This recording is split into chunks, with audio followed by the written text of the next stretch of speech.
DJ's band entertained the crowd with nostalgic hits, resonating with both young and old fans. Minister Keith Iruhu shared his insights, emphasizing the uniqueness and positive reception of each teaser event. He noted the satisfaction of participants and the importance of these events in fostering agri-tourism and social networking within the district. There's a lot of satisfaction. We received a lot of positive feedback from Edai town markets last month, and I'm also getting similar feedback at the moment. There's a lot of activities, a lot of people very satisfied to have the opportunity to have an activation point. The festival aims to celebrate the intertwined cultures of Motuan, Dora and Koyari people who have coexisted and traded together for thousands of years. The teaser events serve as a build-up to the inaugural Hirikoari Trade and Cultural Festival scheduled for September. The next teaser event will take place in Sogeri in mid-July. The Hirikoari Trade and Cultural Festival promises to be an exclusive celebration, fostering community relationships and cultural appreciation across the district. The takeaway should be the relational people-to-people value that it should take away from these sort of events. After this one, we got Sogeri. So we'll be going up to Zero Refill in about maybe 4 weeks' time, in the middle of July. We have one there, and then after that we prepare for the big all-encompassing district festival. Carol Kidu Jr., TV1 News. Residents of Port Moresby, including business houses, civil societies, schools and families took part in the walk against corruption today in Port Moresby. Organized by Transparency International or TVWAN, the walk aims to raise awareness about the impact of corruption and how to induce corruption in Papua New Guinea. As early as 4 a.m., residents of Port Moresby commune at the Sir John Guy Stadium to take part in the walk against corruption. Hosted by PNG, the walk is an annual event that aims to raise awareness about the impact of corruption and how to reduce corruption in Papua New Guinea. A total of 85 corporate teams, 15 civil society organizations, 49 schools, and 28 families participate in the walk. The walk, which began in 2007, was founded by the TVWAN founding director. This year is the 14th walk after a halt due to COVID-19. According to the TVWAN board director, Bill Doanil, the theme for this year, Race to the Occasion, calls on every Papua New Guinean to take ownership and responsibility for fighting corruption in the country. Theme is not just a nice motto or a catchphrase, it is a call to arms. It's a call to arms to individuals, corporates, CSOs, NGOs. This is a fight for everyone. Neil said Papua New Guinea is going through a challenging time in fighting corruption that is currently restricting citizens from participating in nation building. Most pressing for us is a chipping away of civil liberties enshrined within the national constitution. The struggles of fighting corruption and enduring corruption are made worse by the forces restricting civil spaces and the ability for citizens to participate in nation building. The director challenges Papua New Guineans to act with integrity and be accountable for their actions if and when faced with corruption. I only admire the numerous citizens who have taken the courageous step in approaching TVWAN to register cases of corruption and seek redress. Meanwhile, over 200,000 kina was raised during the walk. The funds will support operations of TVWAN to fight against corruption in the country. Meanwhile, individual teams from the 4 categories of participants who took part in the walk against corruption received awards for their outstanding performances. They were judged based on the message that they put on their banners. In the corporate category, Brian Bell was the winner. In the civil society organization category, Business Coalition for Women was the winner.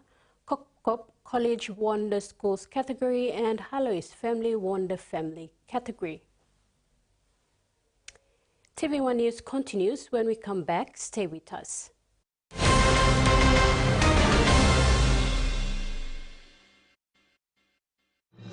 Experience a convenient and smarter way to do your banking with BSB Mobile Banking. You don't have to leave the office or your home to pay for bills. You can view your account balance, transfer funds, top up phone credits, or purchase Easy Pay units wherever you are. Visit your BSB branch today to register now for BSB Mobile Banking. BSB Mobile Banking, the smarter way to bank. BSB, our bank, our people. Hiya, Mama. You wait then, but me add him special flavor. Put in more flavor, put in more taste. Magic kakaruki up a big smile on face. Time for Kim chicken, a great kumutu. Sip, sip, the moo, yes, magic on you. Maggi, the taste PNG loves. Open nets.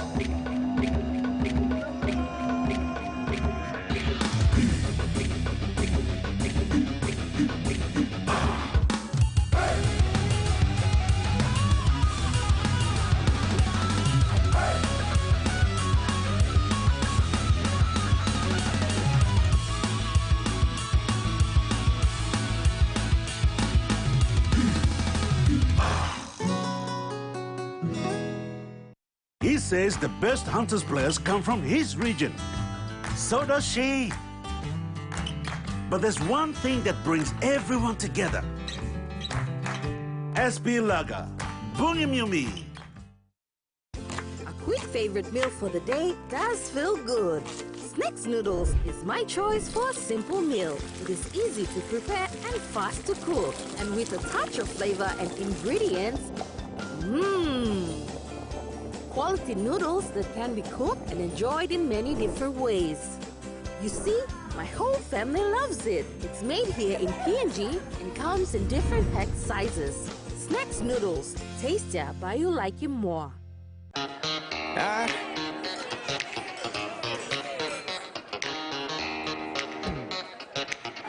Superstition ain't the way.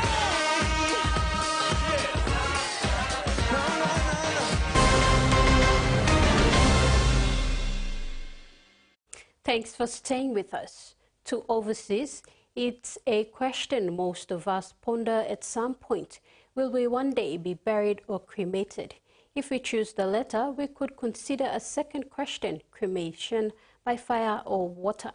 A new water cremation facility has begun operating in Tasmania. Looks like some sort of factory, but it's not making anything new. Instead, it's facilitating a new approach to cremation. The first regulator-approved water cremation facility in Australia has opened in Hobart. Something that reflects what actually happens naturally in nature when someone's buried. Also known as alkaline hydrolysis, the process involves putting the body inside a stainless steel drum, filling it with a solution of water and alkali and heating the body to approximately 90 degrees for around 10 hours. At the end of the process, only the bones are left, which can be turned into ashes. About 70% of Australians who died last year chose a fire cremation. Water cremation is about 90% less direct emissions compared to a flame cremation. To be able to come in with essentially a new technology in the space and be able to offer that at a price point that is comparable with the cheapest options that are already available, I think is a really impressive thing. The costs associated with dying have increased by more than 20% in Australia since 2019, and environmental concerns are increasingly influencing people's choices around end-of-life practices. You can make a funeral whatever it's going to be, and it doesn't always have to fit the mould. Making a funeral plan is something Beck Lyons wants more people to do, especially as the baby boomer generation ages and the rate of deaths increases. We need a reminder that, one, talking about death won't kill you, and none of us are getting out of here alive. Taking a new look at an old tradition. A little-known art gallery in country Australia is home to a prolific bush painters collection. It's the best kept secret in town, but without more visitors, the hidden gem could be lost. A police detective turned professional artist. In 1975, he built his gallery and studio in Renmark. He sold thousands of artworks here and to collectors in the UK and US. In 1977 we had an exhibition in London and he did this Pro Hart style painting and he was a bit concerned that the English couldn't relate to this style. Well, it sold out in the first 5 minutes. The self-taught artist was inspired by the Australian bush. He loved bushrangers because growing up as a child he'd always hear stories. Mr. Harding died in 1990, aged 55, leaving behind these pieces of history. This unassuming gallery on a quiet street in Renmark is now open on some Saturdays and also by appointment. Inside, it's a feast for the senses, warm, inviting, intimate. But this hidden treasure isn't a secret by design. Mr. Harding's daughter Megan is looking for community support to help keep it open more often, and those lucky enough to see it are spreading the word. It's a thing of beauty that shouldn't be really closed up and hidden. It should be open for people to see. I see that he's painted, to me, my opinion, from his soul. And it's just brilliant. And word of mouth might be enough to keep them on display. It's a lot of hard work, but I'm determined to keep it going in honour of my father.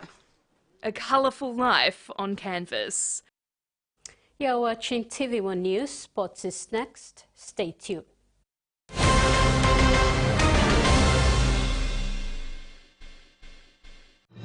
Experience a convenient and smarter way to do your banking with BSB Mobile Banking. You don't have to leave the office or your home to pay for bills. You can view your account balance, transfer funds, top up phone credits, or purchase Easy Pay units wherever you are. Visit your BSB branch today to register now for BSB Mobile Banking. BSB Mobile Banking, the smarter way to bank. BSB, our bank, our people. A true champion is measured by their courage, their determination, and their passion to never give up and to always keep trying. With a delicious Milo and milk taste and added nutrients, Milo and milk is a great way to fuel our little champions with nourishing energy every day. Because true champions give it their all. Milo, PNG é minha! Pine PNG made.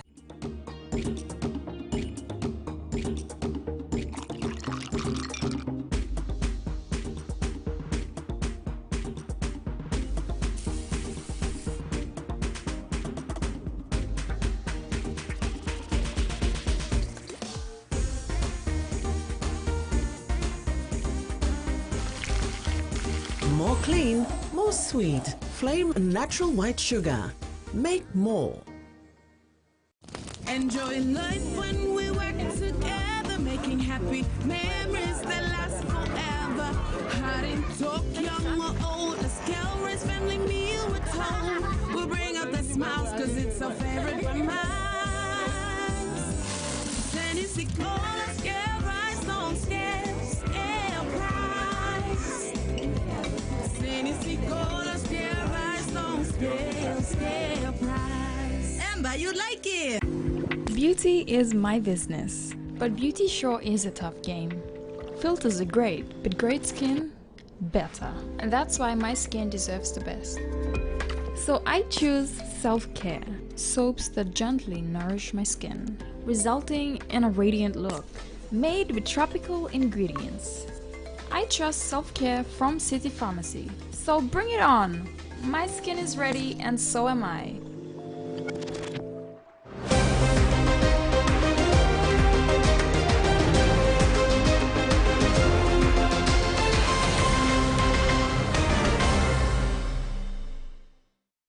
Welcome back. NCD Schools Rugby League competition near its completion.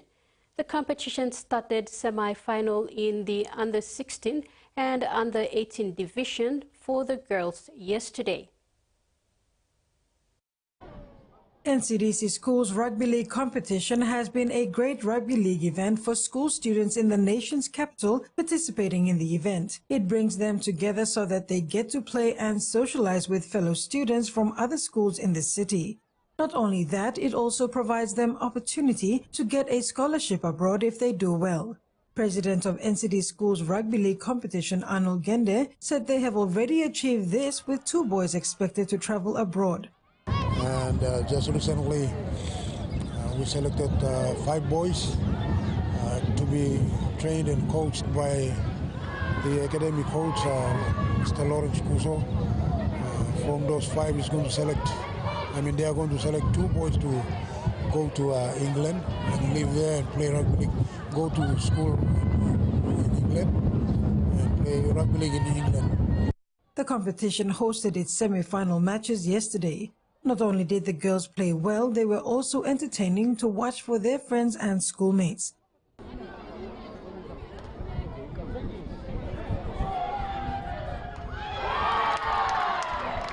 The competition enters the most exciting time and kids are already loving it. They came in full force in support of their schools as the girls took to the field.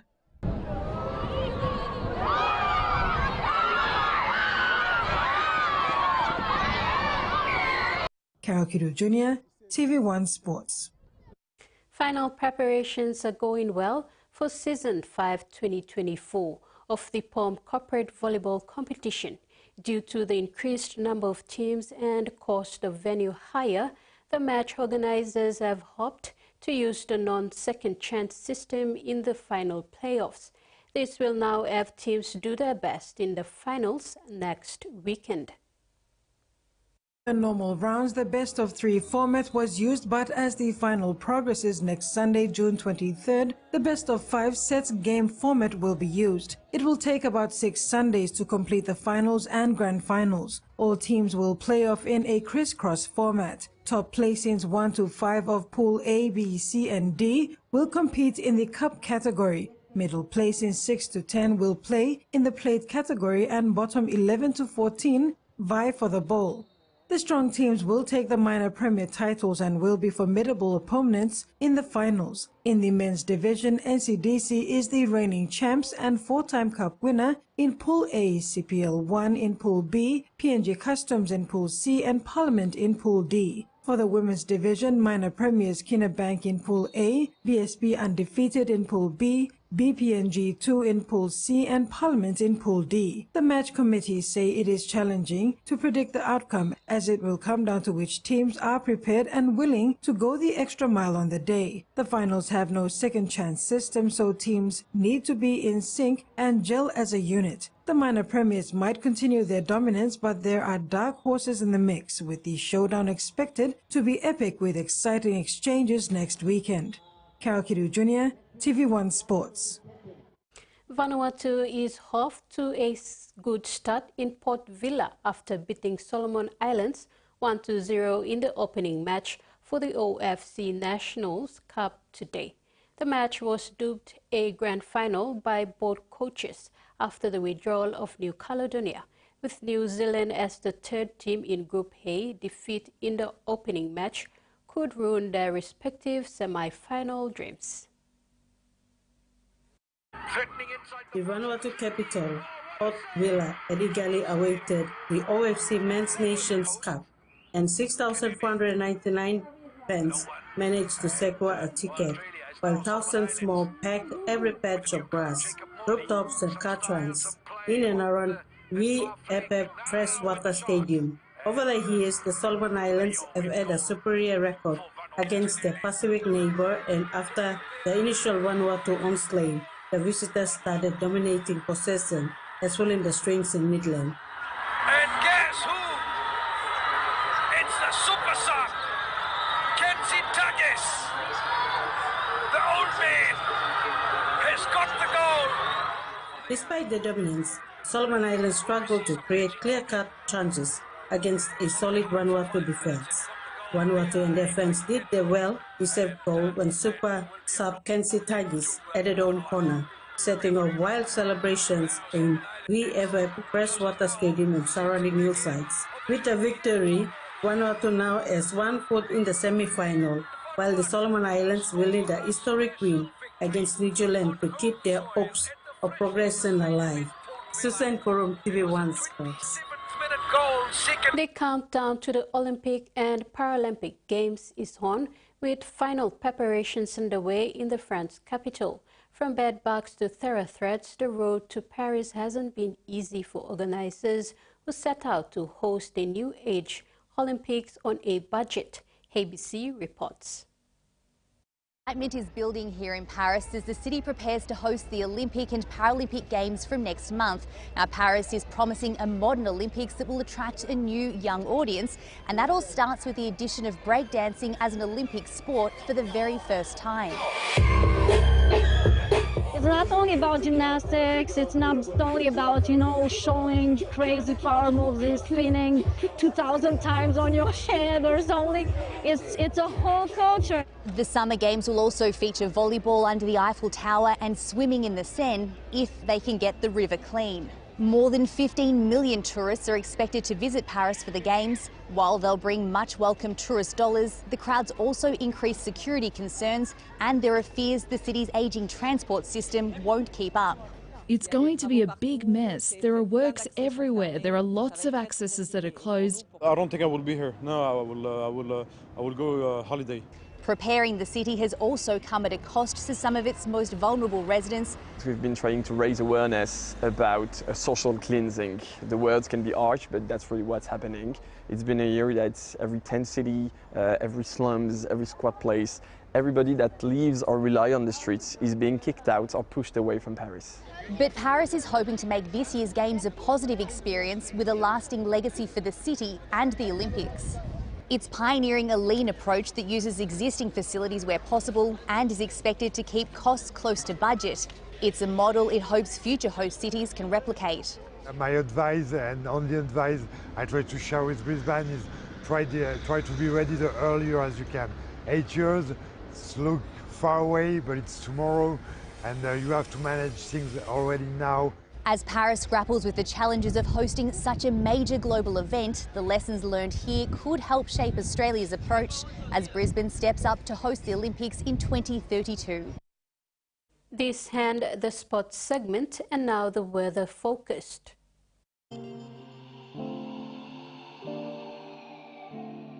This is a renewal strong wind warning issued by Papua New Guinea National Weather Service for all coastal waters of Finchafan to Vitier Strait, Sisi Island and to western tip of West New Britain.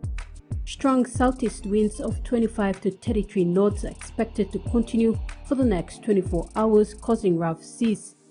All small crafts and boats are advised to take necessary precautions before going out to sea, especially in the warning areas. And that wraps up the news tonight. Have a top week ahead. Bye now.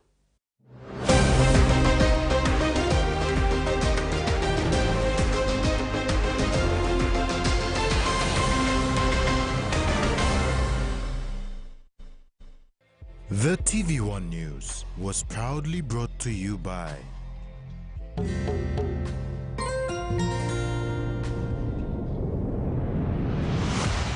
BSP, our bank, our people.